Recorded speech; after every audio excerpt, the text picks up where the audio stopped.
Keffe D had told the story a while ago about, I'll just tell you his story and then you can tell me if it's accurate or if you have another version, but that he was outside the House of Blues and Suge, Tupac, and Snoop pulled up and you were in, I think he said like a truck or something, not like a pickup truck, but like a SUV.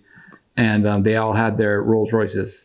And that, Suge like yelled at Keffe D, like, hey, how's it going, Keffe D? And Keffe told him like, oh, it's dead in here. Like it's dead. And Suge was like, all right, well, follow us over to the Paradise. And that he followed them almost like an entourage over to the Paradise. And then later that night, Suge's car ends up getting shot up. And in the interview, he tries to say, oh, I think little Reggie shot back, about that. Can you tell me your version of that story that night? He's about 60 or 70% accurate from what I remember. Okay.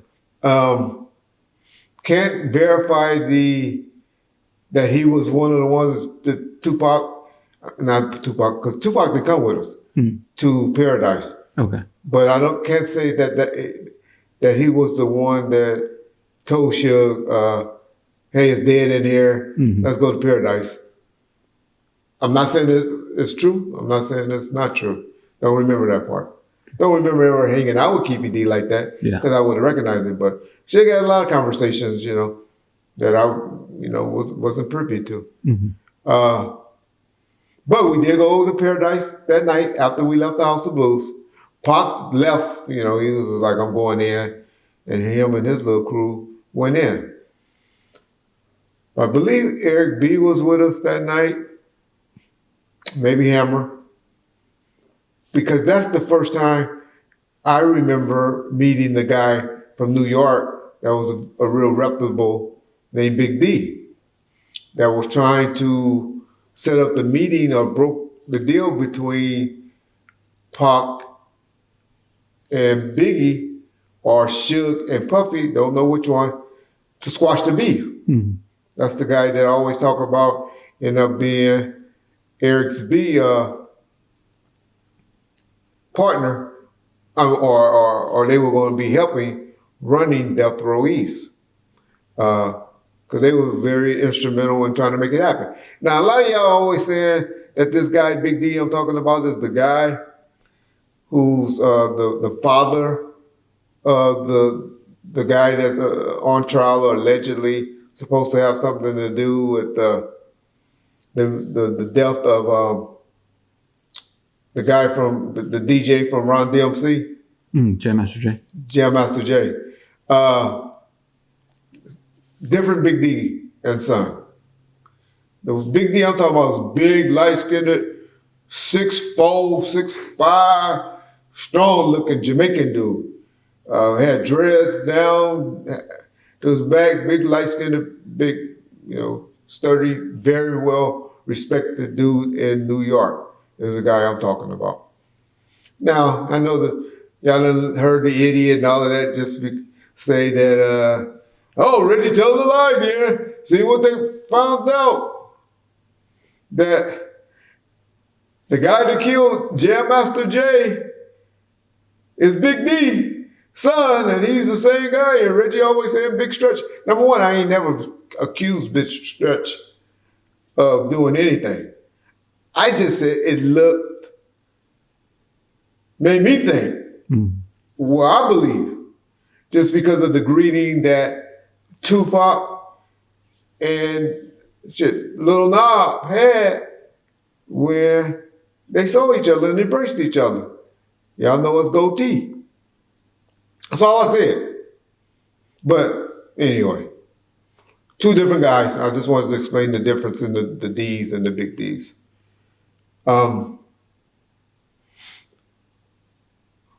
Now I forgot what was the question. So you guys are about to leave House of Blues and go to Paradise. Yeah.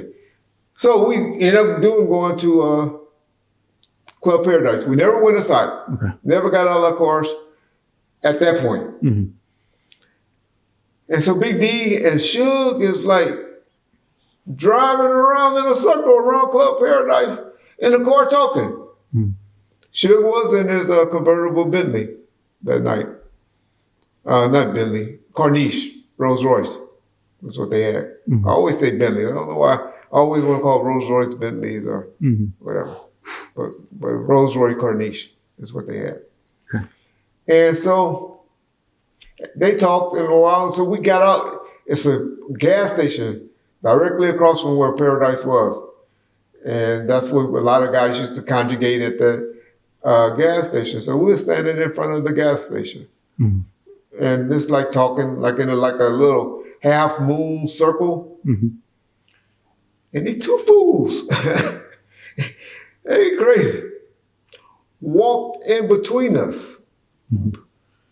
And like not walked around you, but kind yeah, of broke through the group. usually you walk, especially 5 or 6 allegedly, tough looking guys or whatever, or however y'all look at us. Yeah. Well, okay, if you don't look at me that way, you definitely look at Buntry and Suge. And Neckbone is that way. And probably Trey. I'm sure Trey probably was with us. Don't remember. But these two dudes just walk in between us. So they were going to dump on us right there was their plan. But niggas didn't really say nothing. Oh, Big West was with us and Diamond. These some dudes that Suge did a lot of work with back in the Al Hammond days. That was kind of cool. Those dudes took and walked right past us and then turned around.